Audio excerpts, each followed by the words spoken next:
नमस्कार दोस्तों, मेरा नाम है राहुल कुमार। स्वागत करता हूं मैं आपके अपने यूट्यूब चैनल योर गोल में। जैसा कि आप सब लोग जानते हैं, हमने एक सीरीज चलाई है यूपी टेट पास करें सिर्फ एक माह में। इस सीरीज की रिगार्डिंग मैं एक वीडियो लेकर आया हूं, चलिए देखते हैं। इसमें हम आज पढ़ेंगे बुद्धि लब्धि के सिद्धांत, मानसिक बुद्धि और थ्री फेज बुद्धि, त्रियामी बुद्धि सिद्धांत, बुद्धि लब्धि का प्रतिपादन। इसके रिगार्डिंग हम बात करेंगे।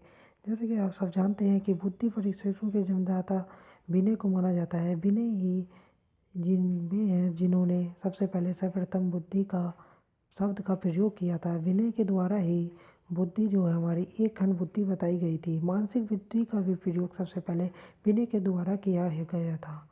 अब इसे याद रखने की एक शॉर्ट ट्रिक ये है, बिना बुद्धि के हम कुछ काम नहीं कर सकते। इसलिए सर्वप्रथम बुद्धि का प्रयोग भी विनय के द्वारा हुआ और बुद्धि के जन्मदाता जो है विनय माने जाते हैं। और मानसिक बुद्धि जो कि हमारी मस्तिष्क बुद्धि भी कहा जा सकता है, उसका भी प्रतिपादन विनय ने किया था। अब इससे आपको बिल्कुल भी कठिनाई नहीं होगी याद रखने के लिए। बस आपको एक याद रखना है बिना बुद्धि के हम कुछ भी कार्य नहीं कर सकते। इसलिए विनय ने ही बुद्धि का प्रतिपादन किया था, सर्वप्रथम बुद्धि का भी प्रयोग किया था और मानसिक बुद्धि का भी प्रयोग विनय ने किया था। दूसरी चीज़, बुद्धि की संरचना। अब ये भी हम शॉर्ट ट्रिक के माध्यम से याद करेंगे। बुद्धि की संरचना, आप जब बुद्धि की संरचना को देखेंगे, बुद्धि में हड्डी वगैरह होती है और बुद्धि एक खोखले भाग जैसा होता है। तो इसी के रिगार्डिंग मैं आपको बताने जा रहा हूँ। बुद्धि की संरचना का प्रतिपादन किया था गिलफोर्ड ने। गिलफोर्ड मतलब फोड़ कर देखना कैसी बुद्धि हमारी लगेगी, होलो टाइप की रहती है। इसलिए इसे भी आपको याद रखने की कोई परेशानी नहीं होगी। दूसरी बात कि बुद्धि लब्धि के थ्री फेज सिद्धांत भी हमारा गिलफोर्ड के द्वारा किया गया था। गिलफोर्ड के द्वारा ही ये आप ऐसे याद रख सकते हैं कि जैसे किसी चीज़ बुद्धि को फोड़ा गया, उसमें से कुछ निकला, यानी कि निकलने का वहाँ त्रिआयामी कुछ निकला, इसलिए त्रिआयामी सिद्धांत गिलफोर्ड।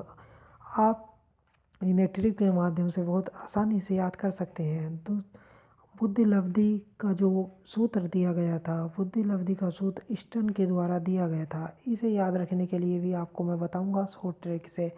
जैसे कि आप जानते हैं कि मैंने लिखा हुआ है यहाँ बुद्धि लब्धि, जैसा कि आप देख पा रहे होंगे, यहाँ लिखा है मैंने बुद्धि लब्धि मानसिक बुद्धि बटे वास्तविक बुद्धि।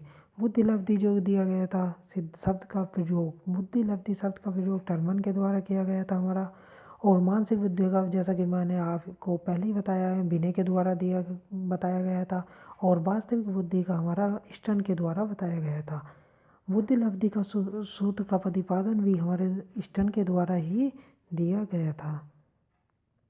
जब बुद्धि लब्धि का सूत्र का प्रतिपादन स्टर्न ने किया है, तो बुद्धि लब्धि के इकाई का प्रतिपादन भी कौन करेगा? स्टर्न ही करेगा। इसे याद रखने के लिए हमें कुछ भी रटने की जरूरत नहीं है, केवल ट्रिक के माध्यम से हमें याद रखना है। जैसे बुद्धि लब्धि का आपको सूत्र पता लग गया होगा। अब मानसिक बुद्धि अपॉन वास्तविक बुद्धि, इसमें टर्मन के द्वारा बताया गया था बुद्धि लब्धि शब्द का प्रयोग। और बुद्धि लब्धि का ये जो सूत्र दिया गया था, पूरा व्यवहारिक सूत्र स्टर्न के द्वारा दिया गया था। चलिए अगला याद करते हैं, स्पेयरमैन। स्पेयरमैन जो है, स्पेयरमैन के द्वारा दो बुद्धि और तीन बुद्धि, ये याद रखने के लिए मैंने लिखा हुआ है यहाँ। With the help of trick के माध्यम से आप याद कर सकते हैं। बुद्धि की द्वैशक्ति और सामान्य विशिष्टता, दो खंड बुद्धि सिद्धांत, तीन खंड बुद्धि सिद्धांत, बुद्धि की द्वैशक्ति सिद्धांत, ये सब स्पेयरमैन के द्वारा दिए गए हैं। जिसमें से हमारे चार सिद्धांत ये मुख्य प्रकार से स्पेयरमैन के द्वारा दिए गए हैं। ये भी काफ़ी बार यूपी टेट के पेपर में पूछे जा चुके हैं पहले। थर्स्टन के द्वारा हमारे तीन व्यवहारिक सिद्धांत दिए गए हैं और एक सिद्धांत जो समांतर श्रेणी का सिद्धांत है, वो मुख्य रूप का सिद्धांत है। जैसे थर्स्टन मतलब होता है, एक प्रकार से आप समझ लिए, पूरा का पूरा व्यवहारिक। तो थर्स्टन मतलब हमने इसे मान लिया एक ट्रिक के माध्यम से, समूह खंड। अब समूह के माध्यम से ही हम सब चीज़ निकाल सकते हैं। समूह को हमने से लिया हमने समांतर श्रेणी। आप सभी समांतर श्रेणी को जानते होंगे, 1 2 3 4। तो मैंने ये लिख लिया। अब 1 2 3 4 में आप देखेंगे एक एक का डिफरेंस है, तो ये क्या कहलाएगा? युग्म तुलनात्मक सिद्धांत क्या कहलाएगा, युग्म तुलनात्मक सिद्धांत। और इसी के रिगार्डिंग 1 2 3 4 ये क्रमागत है, तो क्रमबद्ध अंतराल में है, तो क्रमबद्ध अंतराल सिद्धांत भी किसके द्वारा दिया गया, थर्स्टन के द्वारा दिया गया है। और तीसरा, हम समांतर श्रेणी के माध्यम से ही समदृष्टि अंतराल याद रख सकते हैं। इसके द्वारा हमने 4 जो है थर्स्टन के सिद्धांत का मुख्य रूप से याद कर लिया है, और स्पीयरमैन के जो सिद्धांत है मुख्य रूप से 4 सिद्धांत हमने ये भी याद कर लिया ट्रिक के माध्यम से। और सबसे पहले हमने बुद्धि के सिद्धांतों को वो भी ट्रिक्स के माध्यम से याद कर लिया है। इसमें अगर आप दोबारा ये याद करेंगे तो आपको बाद में कभी भी याद करने की ज़रूरत नहीं पड़ेगी। With the help of trick ये आप बिल्कुल आपके माइंड में बिल्कुल सेट हो चुके होंगे। बस आपको इनका 1 या 2 बार रिवीजन करना होगा। अगर आपको ये अच्छा लगे तो चैनल को सब्सक्राइब, लाइक और शेयर ज़रूर करें। धन्यवाद।